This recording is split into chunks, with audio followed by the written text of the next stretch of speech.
ऐसा कौन सा उपाय है जिसके माध्यम से हमें हमारे मुरली मनोहर सरकार का दर्शन हो जाए।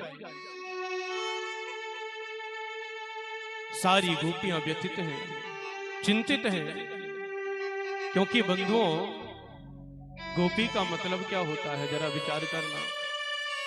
बोले गोभी ही इंद्रिय ही कृष्ण रसम पिबती गोपी, जो अपनी प्रत्येक इंद्रिय से कृष्ण रस का पान करती है उसी जीव का नाम है गोपी। गोपी कोई साधारण स्त्री नहीं है, गोपी कोई साधारण कन्या नहीं है, तप की पराकाष्ठा का नाम है गोपी बंधुओं।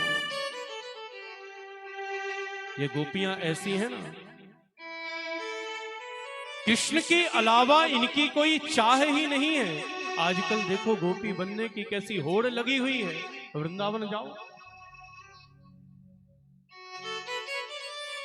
लहंगा फरिया का नाम गोपी नहीं है, तप की पराकाष्ठा का नाम गोपी है, जो अपनी प्रत्येक इंद्रिय से कृष्ण रस का पान करती है उसी जीव का नाम गोपी है। यदि कान कुछ सुनना चाहते हैं तो केवल परमात्मा की कथा, कृष्ण की कथा। यदि आंखें कुछ देखना चाहती हैं तो केवल ठाकुर जी के स्वरूप को। यदि वाणी कुछ बोलना चाहती है तो केवल कृष्ण नाम। यदि हाथ सेवा करना चाहते हैं तो केवल ठाकुर जी की सेवा।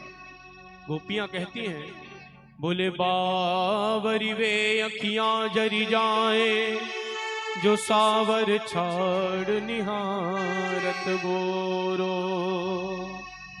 गोपी कहती है, जिस दिन हमारी आंखें काले कृष्ण के अलावा किसी गोरे को देखेंगी ना, उस दिन हम इन आंखों को फोड़ डालेंगे। धोखे हुदू सरो नाम सुने नहीं। जिस दिन हमारे कान कृष्ण नाम के अलावा दूसरा नाम सुन लेंगे, उस दिन हम इन कानों को भी फोड़ डालेंगे, बहरा कर देंगे। बोले रसना रस काढ़ी हलाहल मोरो। यदि हमारी रसना जिस दिन कृष्ण नाम के अलावा दूसरा नाम ले लेगी, उस दिन इस रसना को बोले रसना रसिकाढ़ी हलाहल बोरो, काट करके इसे हलाहल विष में डुबो देंगी। बंधुओं, तप की पराकाष्ठा का नाम गोपी है।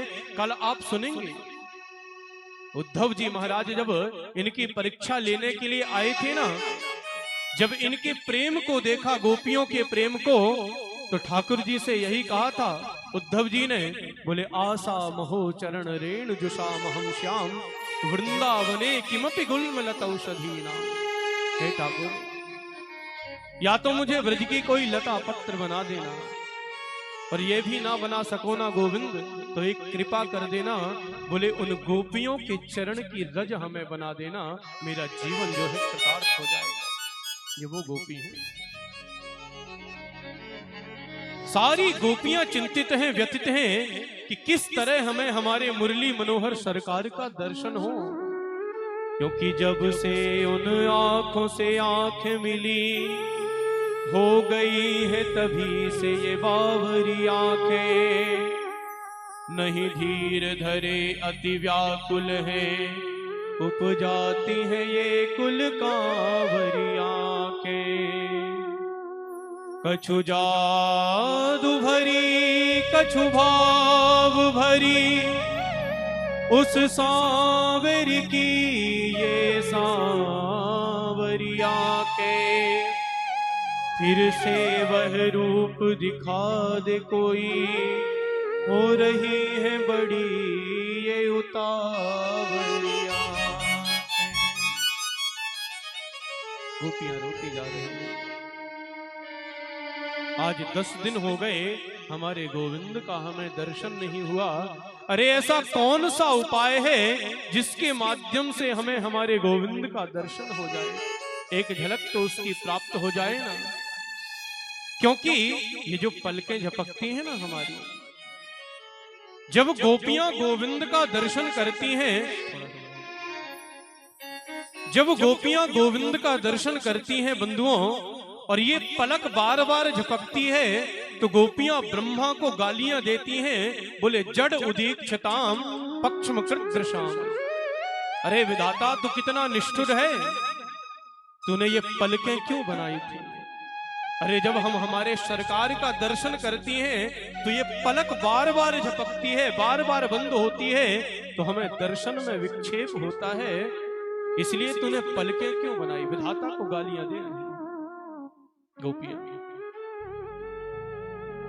एक गोपी कहती है मैं बताऊं कृष्ण दर्शन का क्या उपाय है? सारी गोपियों ने कहा जल्दी बता, ऐसा कौन सा उपाय है जिससे हमें ठाकुर का दर्शन होगा? गोपी कहती है देखो, आज हम सभी सायंकाल होते ही अपने घरों को जाएंगी और घर में जाकर के हम लोग सभी जो हैं सारे माट मटकों को फोड़ डालेंगी, सारे घर को बिखरा देंगी। और जैसे ही सासू माँ सायंकाल आएगी ना, पूछेंगी, घर बिखरा देखेंगी तो पूछेंगी कि ये किसने किया? सुनंद के छोकरे का नाम लगा दो। और जैसे ही हम गोविंद का नाम लगाएंगी तो सासू मां कहेंगी कि राजा का बेटा है तो क्या हुआ, ऐसी धृष्टता करने की साहस कैसे कर सकता है? तुम एक काम करो, जाओ जाकर के नंदरानी से शिकायत करके आओ, और शिकायत के बहाना हम अपने ठाकुर का दर्शन कर सकें।